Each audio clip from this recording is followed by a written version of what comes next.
All right, Coach, first question is going to be Kellen Olson with Arizona Sports and then Dwayne Rankin. Hey, Coach, last game of the road trip. Was just curious how you guys spent yesterday and today preparing for tonight. Yesterday, we just spent a lot of time healing. We've just been playing a lot of basketball. The back-to-back is typically the pattern for that is to take the next day off. And a lot of times you just want to give the guys a break from just hearing schemes, hearing anything related to what we do. We feel like we have a team that's always thinking about hooping and playing. And so, to be able to take a day and just get away was good. Unfortunately, you're stuck in your hotel, so you can't do much. I could only see my mother in the parking lot. I haven't seen her since Thanksgiving 2019, and she drove by, and I was able to take a selfie thing, just see my mother. You know what I mean? I hadn't seen her in so long, and you got to do that distance. You know what I'm saying? So it's just a weird time for us, but a good day to heal and get ready for a really big game for us. We really want to get this before we head home. This is Dwayne Rankin with the Arizona Republic and then David Aldridge. Coach, I want to follow up on that. Now, were you just like in a hotel waving through a window, or would you actually get outside and actually be? No, I was outside. She drove through the parking lot, and I was able to talk to her from a distance. And that's all you can do, man. We understand the rules. I certainly can't bring anybody in the hotel, but I was going to see my mom just from a distance. And it's just where we are. So I wanted to abide by the rules, but I also wanted to see my mother's face. And that was a good thing for me and her. And just to follow up, just seeing how things played out with Bradley Beal the other day, I'm just doing due diligence. I'm not touching that, Dwayne. I get where you're going, but I don't know how to answer that properly without anything. If the league deems it's safe for him to play, then the league is doing everything they can, to keep us safe and push our business along. So that's all I can really say about that. Don't mean to cut you off, but I don't even want to. I'm not even trying to go there. Next up is David Aldridge with The Athletic and then Cameron Cox. Monty, what's up, man? Hey, D. Hey, not along those lines, but in the same ballpark, just generally. The league, you're right. The league's doing everything they can. I think most players and most teams are doing everything they can. Having said all that, do you feel safe playing right now?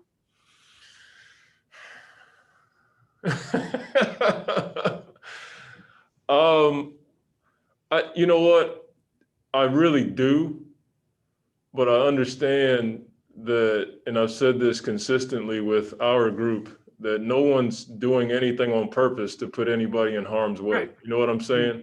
Yeah. So from that's how I look at it. I do feel safe, but I also understand that things happen just because we're in such Arizona numbers are like off the chart. I just heard about Southern California today, like crazy. You know what I'm saying?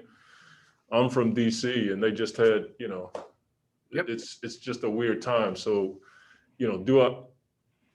as a coach and someone who's in somewhat of a traveling bubble, I feel safer than the general public. Yeah. You know what I mean? Because we get tested every morning, all of our guys. And if you don't have the right outcome, you're going to be removed. And as far as I know, all of our people are safe. So I feel like I'm in the safest spot in the world, to be honest with you, because pro sports is taking so many precautions to keep us that way. So unfortunately, guys are getting it around the league, and it does make you think, especially when you have a family, and I'm responsible for a lot of people. D, you understand my situation, like absolutely, just like yours. I got a lot of people I'm responsible for, and so if I ever felt like I was going to put them in harm's way, I got to go stay somewhere else for a few days, if not a few weeks, just to Yeah. keep my family safe. Right. Thank you, man. Next is Cameron Cox with 12 News, followed by Sirat Sohi. Hey, Monty, kind of following along the lines with that, what more can the league do? I mean, it almost seems like you guys are doing everything possible. Does They it can. think stuff? I mean, if there was something that they could do, they would do it. I was grateful to be in Orlando. I saw it, I was blown away at what they did. We're getting basically 2 tests every morning to make sure we're healthy. We got a list of places where we can and can't go. The airplanes, the stewardesses are staying away from us for the most part. If the flights are short, we have no food. I don't know what else they can do, to be honest with you. And if something else comes up, I'm pretty sure they're going to be the first ones to hop on that.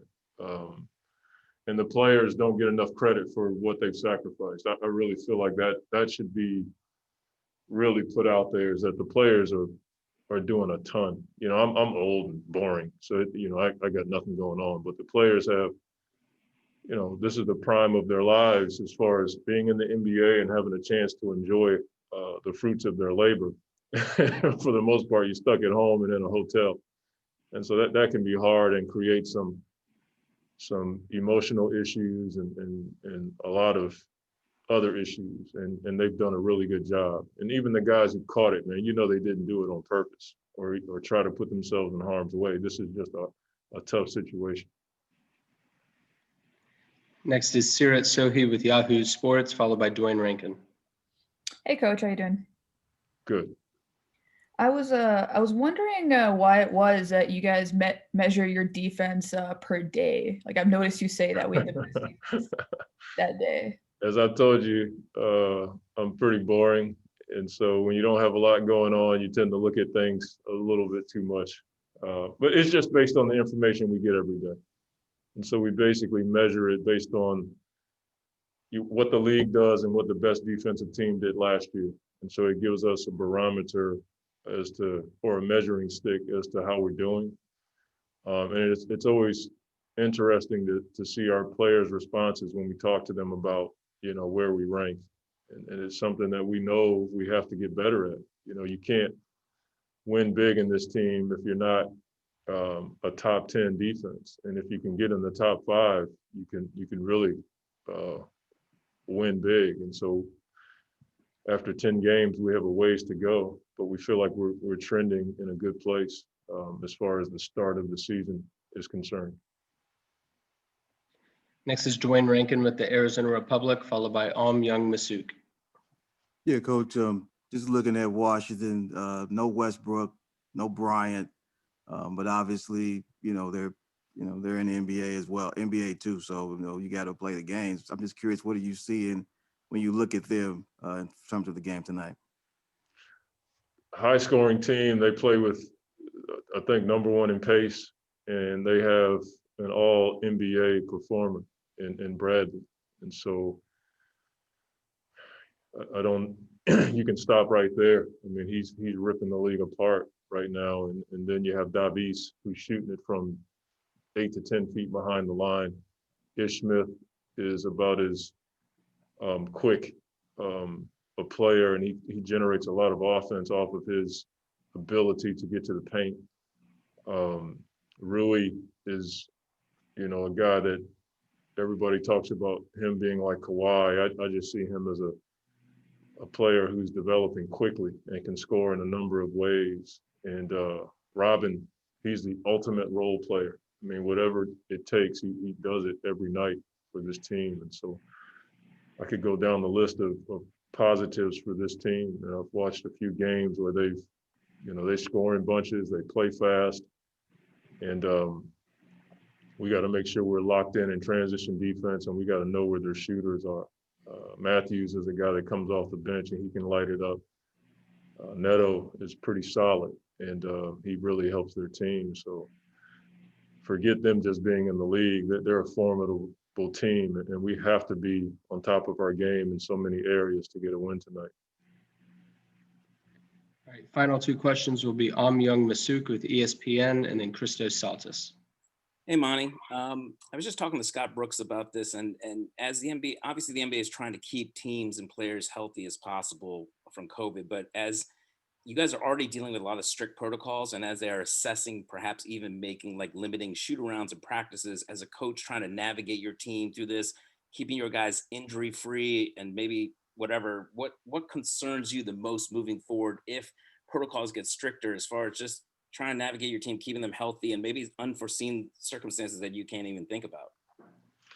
I think initially when you start hearing restrictions on meetings and practices and stuff like that, you think about the development of your team, you think about chemistry, you think about, for me personally, we're still relatively new as far as our team is concerned. We're still developing. And so anytime we don't get to meet or practice or go over stuff, it hurts your product on the floor. It hurts the growth of your team. With that being said, I get it. I understand what the league is trying to do, but personally and maybe selfishly, as long as it's safe, I want to be able to practice and meet and watch film and have a rhythm. And so I get it. It's a balancing act and a tough one, but as a coach, I can see where the league is trying to keep us safe, but I also can see where we need to continue to grow as a team. Final question is Christos Saltis with Sport DNA from Greece. Hello, coach. I would like to ask you about, first of all, how special for you is to be in Washington, D.C. now, and you're going to face Wizards. And also, how you try to cut the pace of Bradley Beal?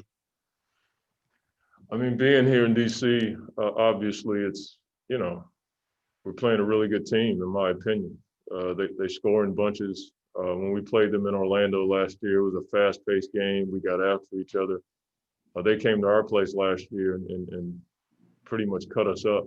And Bradley was a big part of that. And so you don't stop guys like Bradley. You try to make it as tough as you can on him. I know that sounds like coach speak, but it's the truth. He's just a complete offensive player. He seems to be playing at a high level early in the season, and it means he really put a lot of work into his game, and he's in condition to play a lot of minutes. So it puts a lot of pressure on your team. I haven't seen anybody stop him yet, so we're going to do our best. All right, thank you, Coach. All right, thank you.